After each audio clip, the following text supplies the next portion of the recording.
Senhoras e senhores, está no ar mais um Talk Hugo Podcast. Antes de mostrar o nosso convidado especial de hoje, o assunto é polêmico, viu, hoje?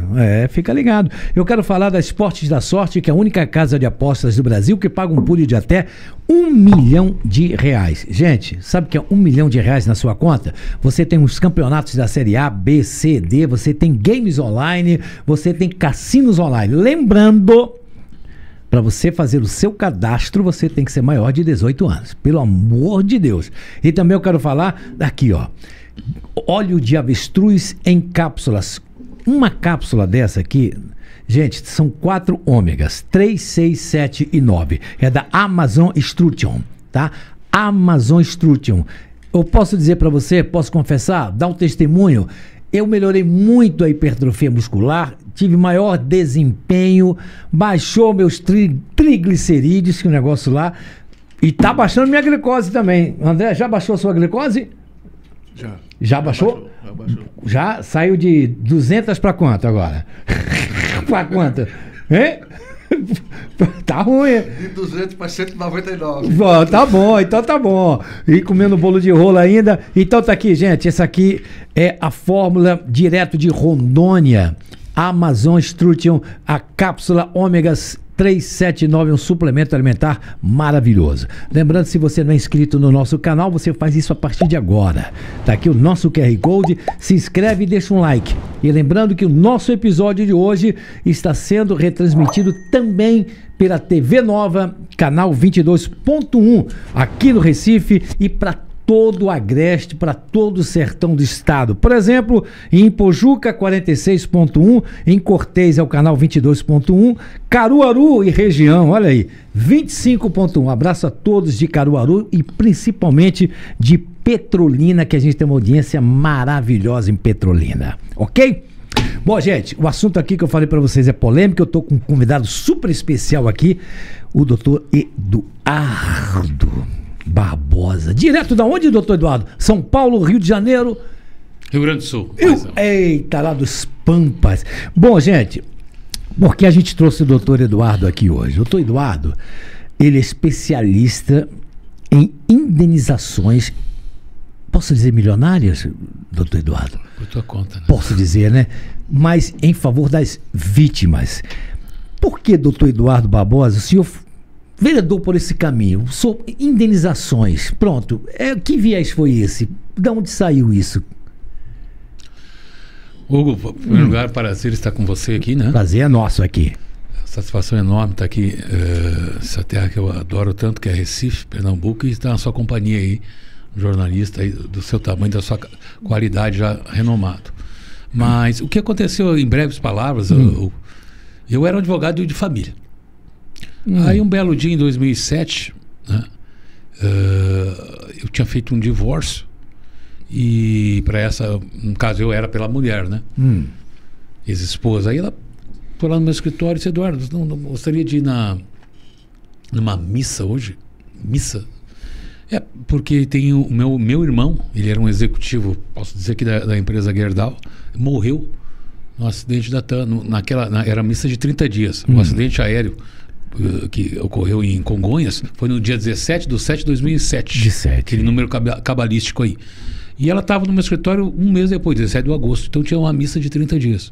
E ela me convidou para ir lá porque ela queria apresentar para os pais dele. E pais dela, né? Isso. Porque estavam falando de indenização e tal. Eu disse: olha, eu vou então. Esse rapaz, ele tinha 32 anos. Ele morava em São Paulo, casado.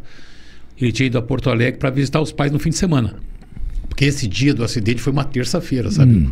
Então, terça ele estava retornando para Porto Alegre. Fui na missa, estava até todos, a diretoria lá da Gerdau, né? Uma empresa mundialmente conhecida do aço, né? E após ali a missa, eu fiquei conversando com aquele casal de velhinhos, pais da vítima e com a irmã, ali até altas horas. Me lembro como se fosse nas escadas ali da igreja. Eles estavam realmente completamente desolados, né?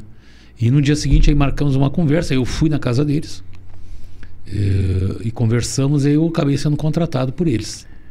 Mas qual foi o início da conversa? Eles falaram sobre como proceder, estavam sem sem rumo, como é que foi essa conversa? Lá na escada. Eles estavam... primeiramente, a mãe disse, olha, conhecendo, prazer, Eduardo, mas eu nem quero nada.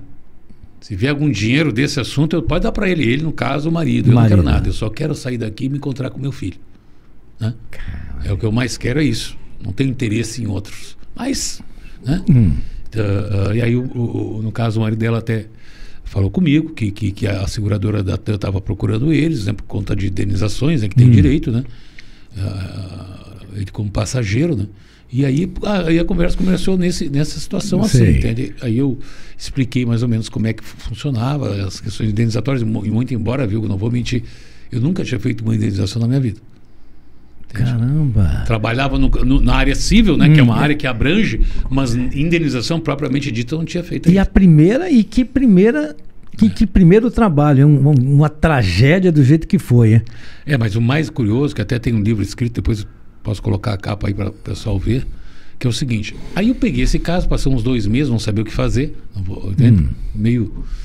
aí um belo dia um amigo, colega meu, me disse que tinha uns americanos ali no melhor hotel de Porto Alegre, na época um Sheraton Hotel, e que tinha uns americanos ali interessados em angariar clientes vítimas do voo da TAM e processar nos Estados Unidos.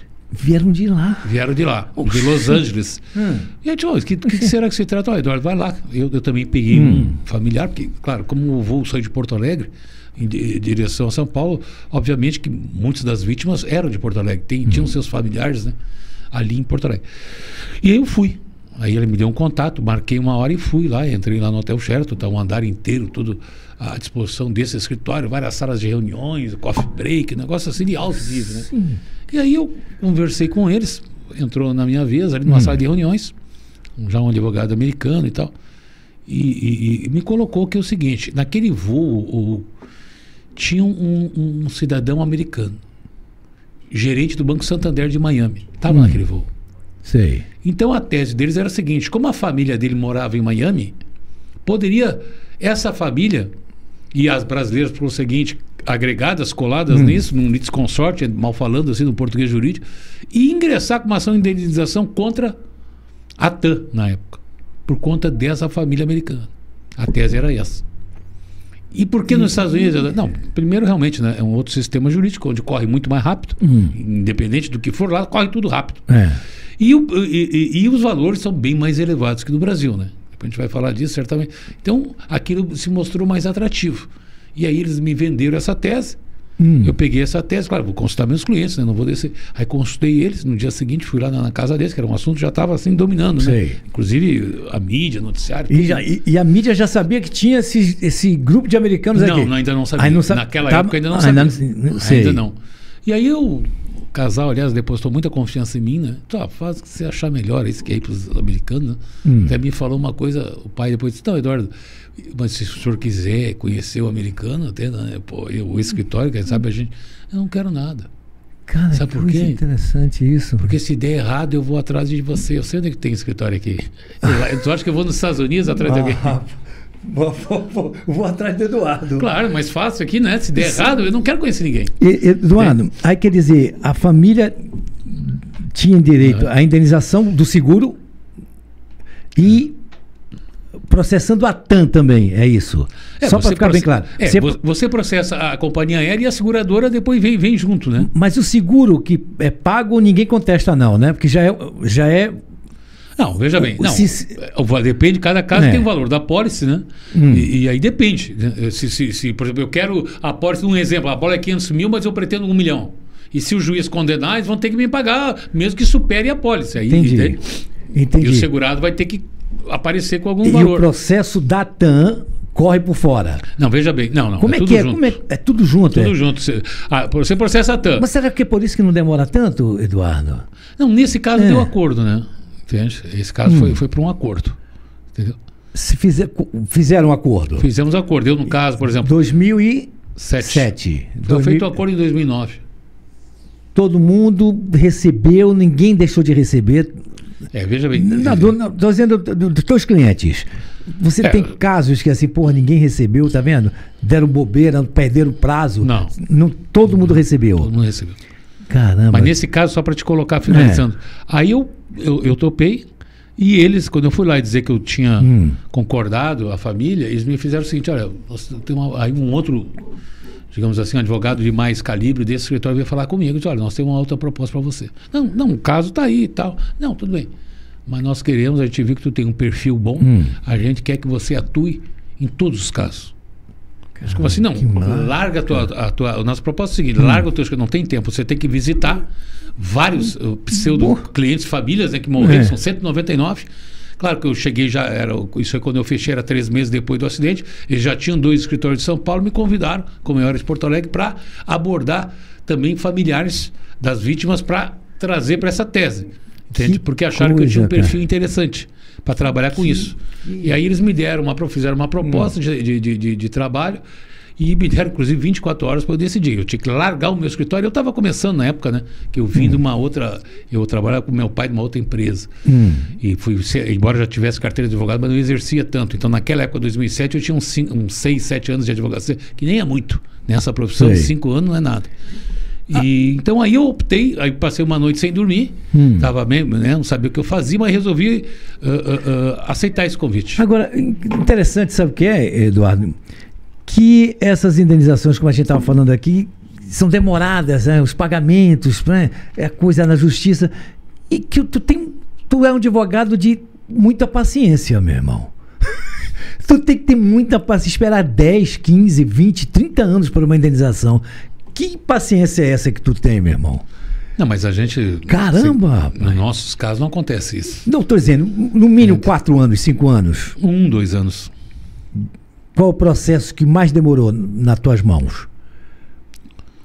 Aí teve um caso na Bahia, de um acidente aéreo, que casualmente, quer dizer, é muito raro um sobrevivente de acidente aéreo. No mundo, sobrevivente de acidente aéreo não tem 20 pessoas.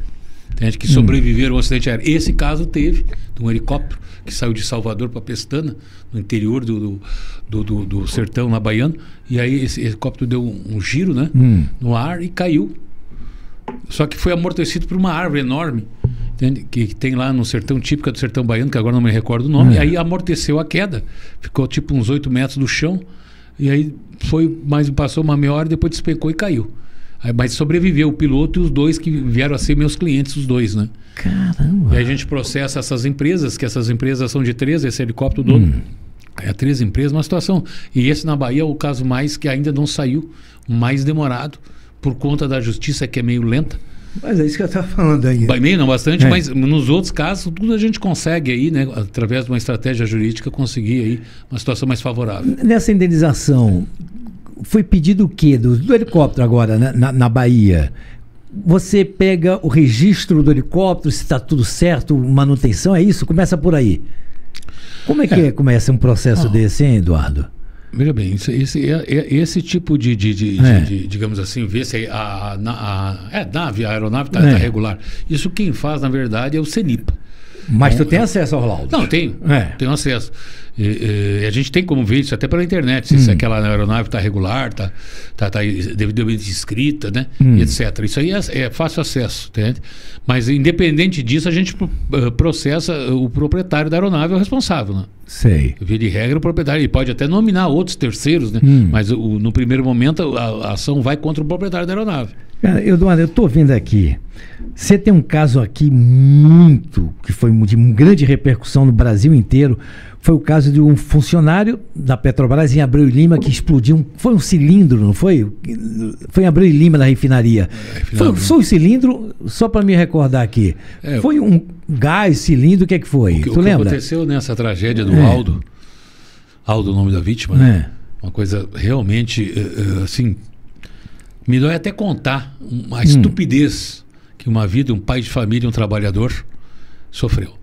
Há 2 anos atrás, ele era um funcionário, aliás, exemplar, de uma empresa terceirizada, que naquele momento estava trabalhando dentro da plataforma aí da refinaria Abreu e Lima da Petrobras.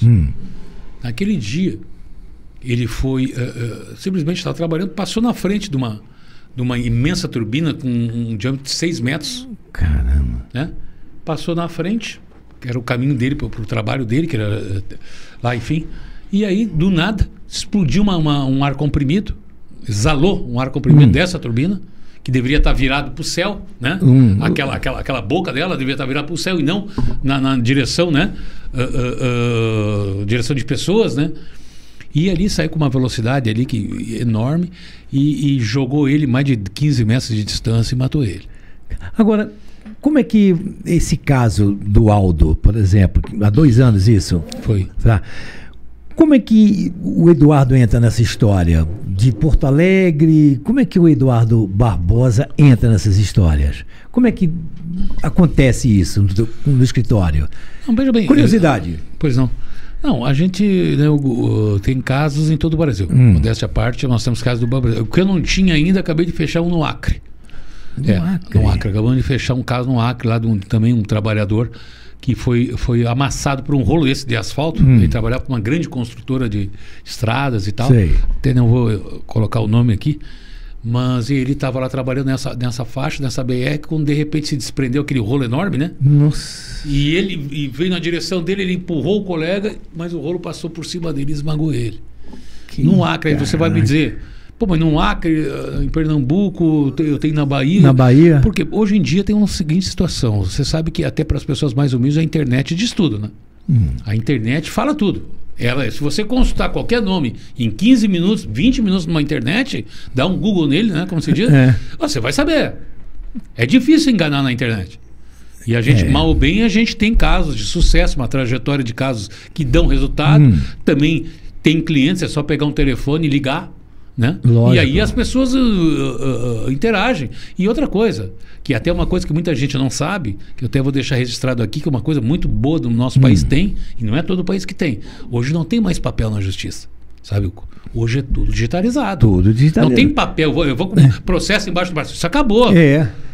Tudo, não tem mais papel. É isso mesmo. Agora, eu fui uma audiência no Tribunal Regional do Trabalho aqui que não tinha papel, não. Não tem papel.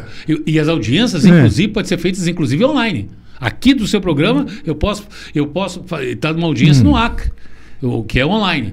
Já que tu falou em online, durante a pandemia, como é que tu trabalhou, Eduardo? Nem me fale. Na pandemia, era tudo online? Tudo online. Aliás, resolveu muitos casos online durante a pandemia? Eu vou ser bem honesto, eu achei até que seria, eu acho que todo mundo, pelo menos no meu ramo, achou que seria o caos do caos. Eu também. Óbvio que foi. Acho para você também, mas mas por incrível que pareça, na minha vida, na minha profissão, no meu escritório, isso não afetou muito. Porque os acidentes, sabe que tem 7 acidentes de trabalho com morte no Brasil. Isso é uma estatística, não minha, do Ministério do Trabalho. 7 trabalhadores morrem por dia em acidente de trabalho. Mas na área da construção civil, Eduardo? Em tudo, né? Em tudo, é geral. Desde uma empresa de fundo de quintal até uma Petrobras da vida. Sei. Então, esses acidentes não pararam, embora as empresas... Então, eu peguei o mesmo número de clientes que eu pego hoje, mesmo estando na pandemia. E os acidentes continuaram da mesma forma, no mesmo número? Os acidentes continuaram da mesma forma. Eu peguei casos ali de gente que morreu trabalhando durante o período da pandemia, né? Que é isso, então, infelizmente, nesse sentido aí não houve uma alteração. E como eu estava falando para você, na internet diz tudo. Diz tudo, E eu não preciso estar com o meu corpo lá pessoalmente. Claro que eu vou lá, conheço a família, me familiarizo, mas a rigor eu posso entrar com uma ação daqui, tem um notebook, um token ali, eu entro com uma ação em qualquer lugar do Brasil. Mesmo na área trabalhista ou mesmo na área civil. Então isso realmente é um mérito que muita gente não reconhece na justiça brasileira. Toda ela é informatizada e isso viabiliza então atuar em qualquer lugar do Brasil. Pois é, eu estou falando aqui, a gente falou do Aldo, lá na refinaria Abreu e Lima. A gente tem um caso que é muito recente também, que foi o caso da Débora, que foi aquele acidente num cartódromo no shopping Guararapes. Foi isso? Ali na área externa do Shopping Guararapes, não foi isso? Não, na verdade, foi no estacionamento do subsolo do Walmart. Do Walmart, desculpa. Ali na Avenida... Né? Foi, Avenida Recife. É isso? Não, do lado do Shopping Recife. Ao lado do Shopping Recife. Foi. Foi o caso da Débora. O caso da Débora Dantas. Da Débora Dantas, perdeu o couro cabeludo, a história que todo mundo conhece, Pernambuco inteiro conhece. Caso finalizado. E com muito êxito, com muito sucesso. Mas foi custoso, o Eduardo Barbosa? Foi custoso? Olha... A indenização? Todas são, viu? Você não pensa que a gente fala aqui, parece que é uma coisa, eu falo aqui, não, mas todas elas... assim, se você não me permite um parênteses, até quero mandar aqui um um cumprimento forte para a família do Aldo, né? Que é uma família maravilhosa, são muito religiosos e uma família que eu aprendi realmente a admirar. Então, só para deixar registrado isso. Mas voltando aqui para Débora, não, foi um caso custoso, um caso que eu vim para cá. O caso aconteceu em agosto de 2019, perdão. Eu vim para cá em janeiro, que eles me chamaram, o namorado dela, Eduardo, também, né? Estavam ali meio desesperados, ali tinham lá, sei lá, uma pessoa cuidando disso, mas que não estava resolvendo, um assunto dramático, e que vivia... Aquilo é quando a gente chega assim, sempre dando volta no mesmo círculo. Aí passa um dia, o que acontece? Nada, uma semana, onde é que... Não sei, não entrei na justiça, não fiz nada, não recebi, né? Tudo meio girando no mesmo ponto. Aí acontece muito isso. Eu disse, não, parei, vamos botar uma ordem nessa casa aqui, vamos organizar alguma situação de indenização. E aí, eu vim para cá, me mudei para Recife, cheguei em janeiro de 20, saí daqui em fevereiro, fiquei 2 meses em Recife, entende?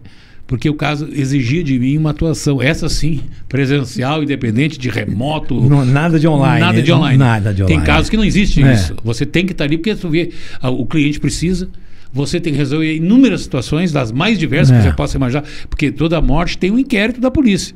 A polícia investiga, a gente atua também na polícia. Tem o Ministério Público do Trabalho, quando a gente está no trabalho, a gente também tem que estar lá com o promotor. Nesse caso não, porque foi um acidente do civil, mas um acidente enorme que aconteceu no estacionamento do Walmart, quando essa moça, uma jovem linda, na época 19 anos, se não me engano, foi pegar o kart, sem balaclava, com o cabelo até aqui, assim, até mais perto da cintura, né? E sem nenhum tipo de segurança, menor, uma balaclava de nada, e foi dirigir na curva, né? O couro cabeludo enganchou naqueles no motor lá. No motor, ficou rodando e retirou o cabelo do crânio. Eu acompanhei de perto. Você sabe, né? Acompanhei de perto, o Eduardo sabe disso, eu acompanhei de perto esse caso. Nossa Senhora, foi de uma repercussão nacional também.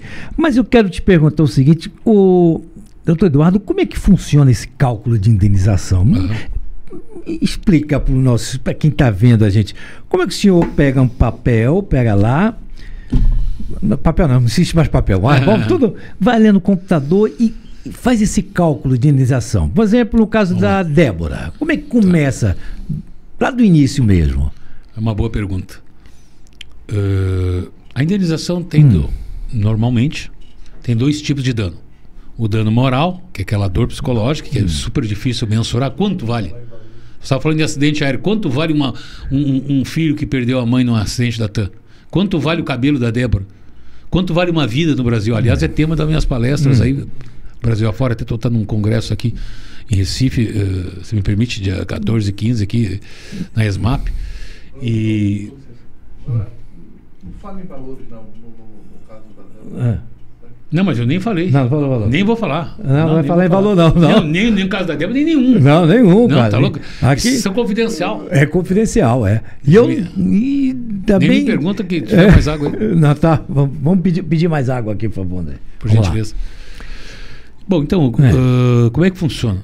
Como eu estava dizendo, valores. Quanto vale uma vida no Brasil? Quanto vale o cabelo da Débora? Quanto vale a vida do trabalhador? Cada caso é um caso. E, por exemplo, no dano moral, a gente trabalha muito com e até modéstia à parte, mas lá no meu escritório, ninguém trabalha sozinho, né? A gente tem uma equipe muito boa, por sinal. A gente trabalha com psicólogo. Você teve um dano, perdeu um familiar. Como é que você vai... Tudo bem, o dinheiro não vai trazer de volta. Não.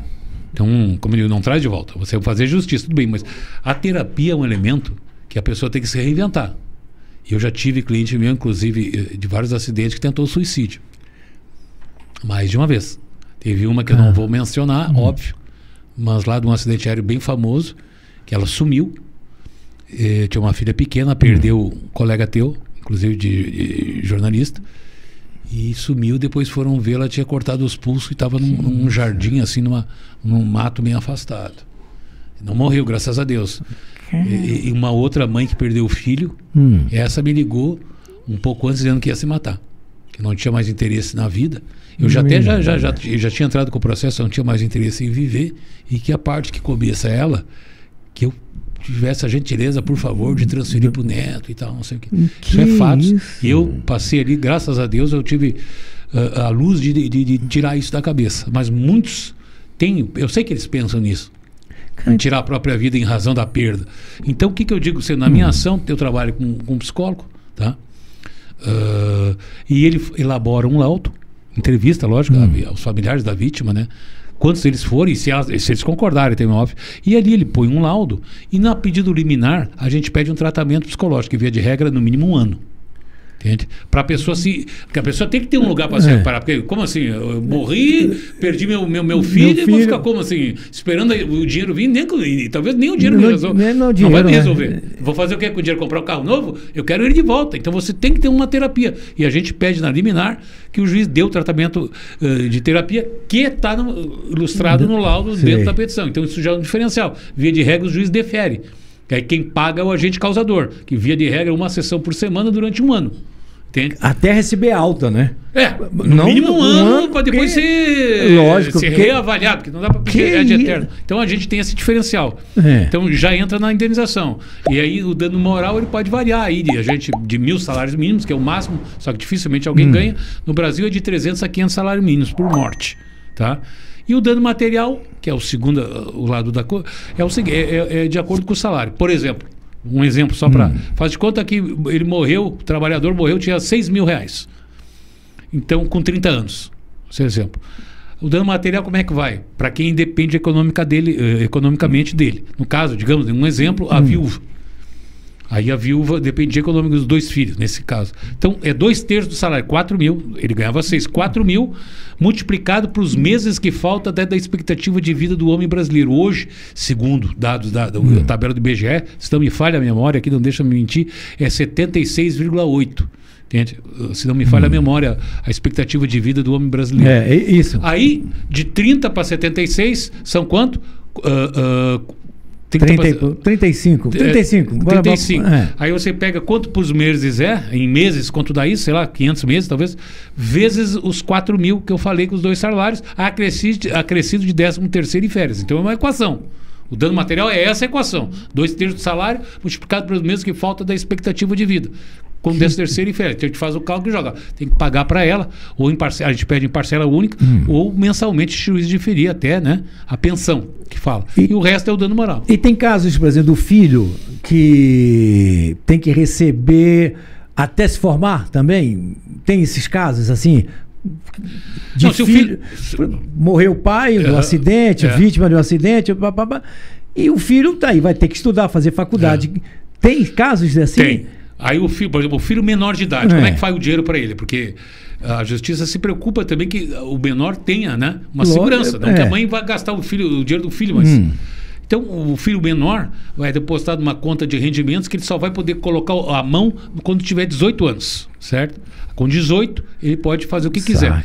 Agora, a questão da faculdade, como eu digo, não vai muito na faculdade, porque com 18 já considero, independente da faculdade ou não. É mesmo. Agora, doutor Eduardo Barbosa, a gente está nesse país que tudo cabe recurso. Tudo é recurso. Primeira instância, segunda instância, terceira instância. Quem é que no final decide realmente? É o Supremo Tribunal Federal ou sempre o acordo é feito na primeira audiência? Como é que é feito isso de indenização? Bom, como é o trâmite? Certo. Veja bem, se a gente entrar na Justiça do Trabalho, né? Como eu estava falando que tem bastante acidente de trabalho, enfim, né? O que mais tem aí, como eu falei, 7 trabalhadores morrem por dia. Estou impressionado com isso. Isso cara. Tem de 20, 30 anos, nunca mudou. Por mais o avanço, é um número assim estúpido, né? Mas tem uma audiência, a gente entra na Justiça do Trabalho, mas na civil também. Mas enfim, entra na Justiça, tem uma audiência que é marcada para tentativa de conciliação. Vai, em média, 45 dias depois do ingresso da ação. Mas via de regra, os agentes causadores não pagam. Não querem oferta, por quê? Porque eles sentem que vai demorar muito. Isso vai demorar, para que eu vou pagar agora? Mesmo com um valor de deságio? Então o processo vai andando. Mas como eu te falei, pode levar anos, não vai para o STF, porque não é o STF só julga questões de Constituição, da Constituição. E nesse caso, por exemplo, na Justiça do Trabalho, a última instância é o TST, que é em Brasília. Mas no nosso caso acaba finalizando ali no meio do caminho. Na terceira audiência?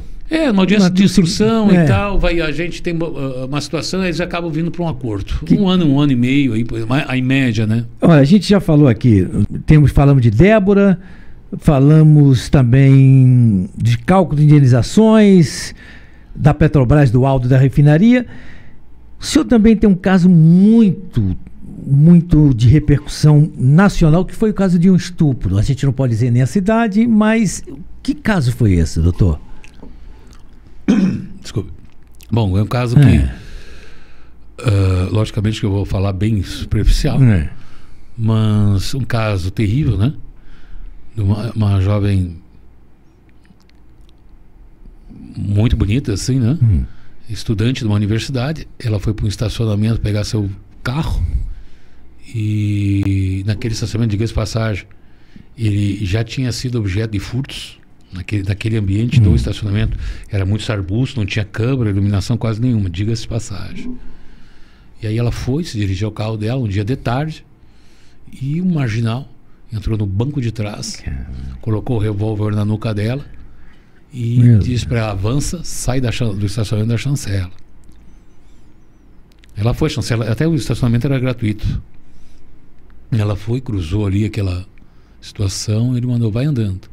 Aí ele foi até uns arredores dessa cidade, do Matagal, e com o revólver, né, acabou estuprando ela. Caraca. Colocou ela no porta-mala desse veículo e ainda disse: se você me entregar para a polícia, você mora tal. Eu vou voltar e vou matar todo mundo da tua família, né? Que isso, cara. Aí, por sorte ali, alguns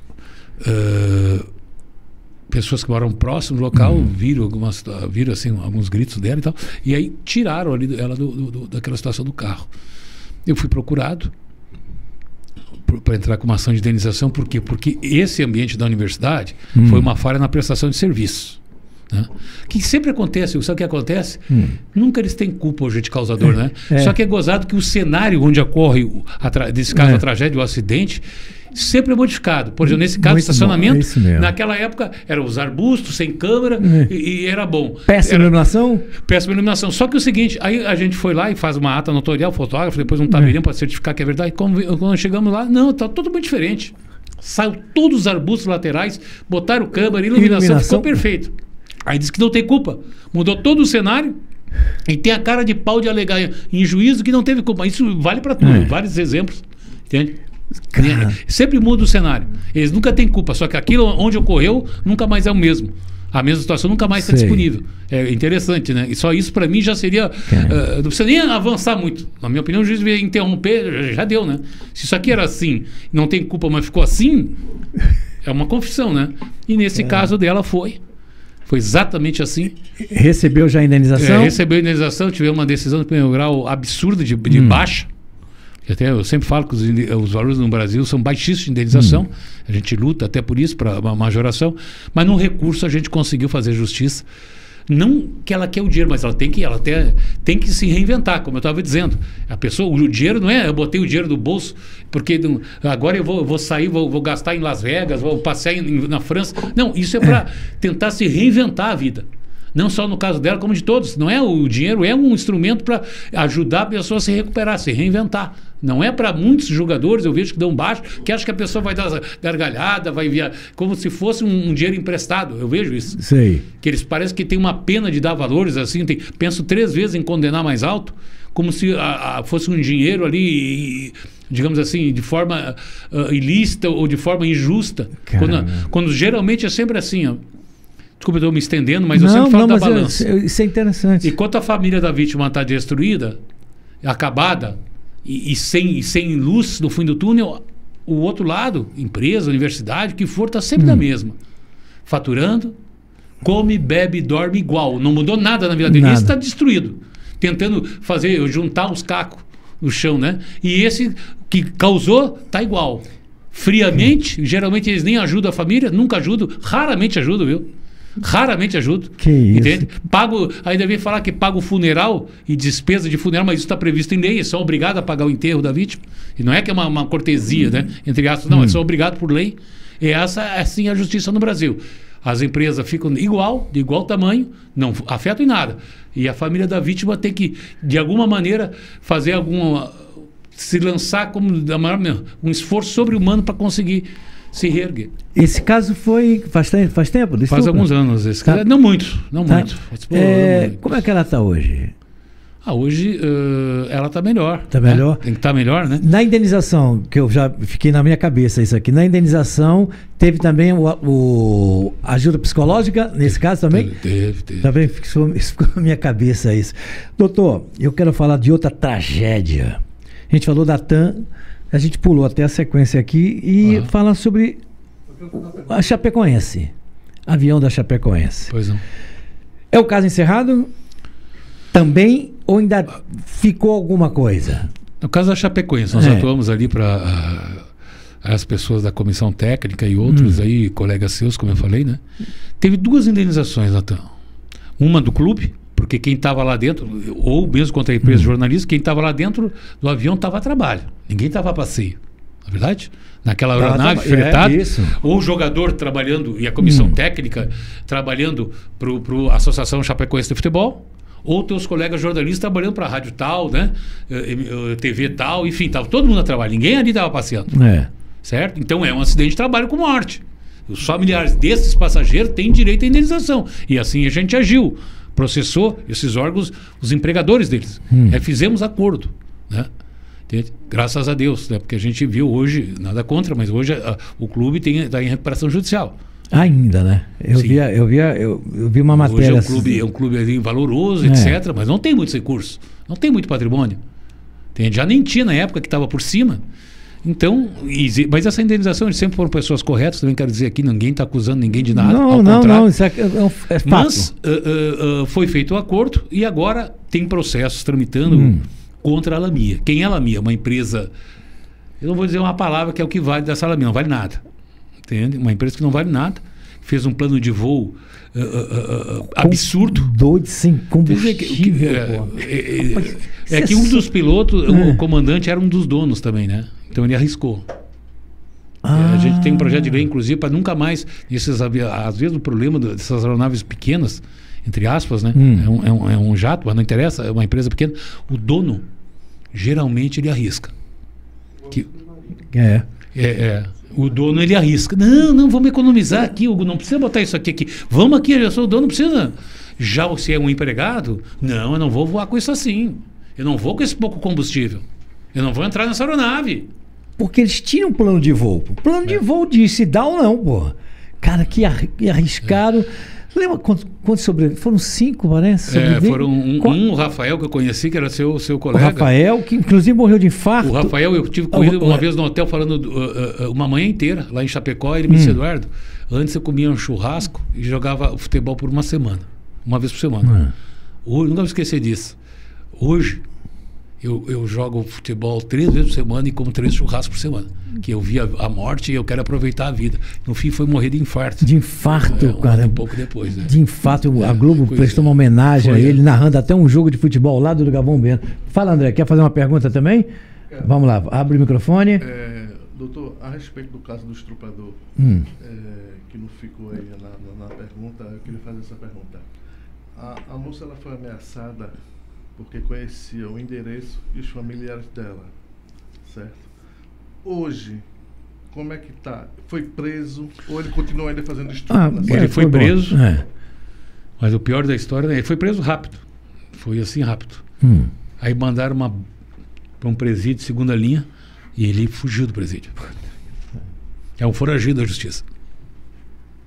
O que deixou mais terror ainda. Caraca, como é que fica essa menina, meu irmão? Que isso, mano. E o Estado não pode medida protetiva, o Estado não... essa moça, na verdade, ela nem reside mais no local, né? Já tinha se mudado antes, né? Que trauma que sofreu essa pessoa. Você imagina, né? Meu Deus do céu. Doutor Eduardo Barbosa, deixa eu fazer o seguinte. O senhor é especialista em indenizações. O senhor podia adiantar para nós qual caso o senhor vai pegar a partir de hoje? Pode dar um spoiler, que aí na internet a gente usa muito spoiler. O senhor pode dar um spoiler para a gente? Você sabe que, na verdade, a gente... eu nunca cito nomes, né? Assim, de pessoas... cito assim quando eu sei que sem valores jamais, né? Mas alguns expoentes a gente fala, até porque eu sei que foi feito justiça. A gente não está aqui só pelos honorários, a gente também tem um sentido de ajudar as pessoas também, entende? E até porque eu sou daqueles que acham que quem ajuda depois tem retorno. Eu sou dessas pessoas que acreditam nisso. Então, se tu me chamar de interesseiro, eu sou mesmo. Porque se eu ajudar essa família, eu vou ter um retorno. De várias naturezas, não só econômica. Mas nós estamos aí, pegamos um caso, não sei, vários casos esse ano, casos de repercussão, saiu até no Fantástico, acho que posso falar aqui, de uma moça que foi considerada obesa e não entrou na aeronave lá no Líbano, e não foi proibida de embarcar. Entende? Foi insultada pelos funcionários lá dessa empresa e inclusive depois gozado que não podia porque não caberia numa poltrona. Ela voltou com a mesma empresa sentada numa poltrona. Não, só, foi. É como eu digo, é incrível. E aí nós ganhamos a liminar do tratamento psicológico, essa passagem. O caso de bastante repercussão que está andando aí. Temos aí também contra vários casos, contra também uma situação que tem envolvido o Pablo Marçal, trabalhador lá em Alphaville. Foi contratado, porque o Pablo posso dizer que isso aqui não tem nada, fatos. Tem um anfiteatro que ele aluga para produtoras, por exemplo, tipo vocês aqui, aí alugou por uma situação, por um terceiro que pegou para uma produtora que ia fazer o quê? Um reality show de economia naquele ambiente do Pablo. Essa produtora falou com o meu cliente, para que ele ia fazer? Ele era um maquinista, ele ia fazer toda a armação do cenário. Cenografia, exato, tudo, cortina, tudo fecha, ok. Aí ele pega uma escada, sobe das escadas, abre o forro, começa a verificar. Lá no pé direito do teatro. E aí quando vai ver na escada, ele leva um choque, não sei, agora não vou mentir, não sei quantos mil volts, mas enorme, e cai daquela escada. Passou ainda uma semana no hospital, mas veio a falecer. E aí, perícias já realizadas. Isso foi agora em junho, se não me falha a memória. Desculpa, doutor. Ele estava com equipamento de segurança, cinto, tudo. Capacete, sim, tudo, né? E a perícia, não fui eu, a perícia, um laudo pericial, que está no inquérito policial, né? Como houve morte, óbvio, a polícia investiga, já constatou que o ambiente não era, não estava com as normas, as NRs exigidas, não estava de acordo para uma pessoa entrar naquele ambiente. Não é ele que foi precipitado, não, negativo. A perícia apontou que o lugar era inseguro, não possuía o que era necessário. Mas infelizmente, né, como eu digo, no Brasil não tem muito assim uma consciência de ir ali e procurar a família para tentar. Eu nem procuro família nenhuma. Nada. As lágrimas de crocodilo, talvez, né? E que não leva a nada. Porque ninguém chorar, deixa que eu choro. Para chorar comigo não precisa. Tenho aqui família, né? E agora, ajudar, estender a mão, não faz. Às vezes fala um monte de coisa aí nas mídias, na vida real, que precisa de uma mão, não faz nenhuma. Doutor, antes de encerrar o nosso bate-papo aqui, eu não sei se eu poderia... Eu queria ouvir o senhor como um especialista no caso. Eu queria falar sobre a Boate Kisses. Queria só a opinião do senhor sobre em relação a isso.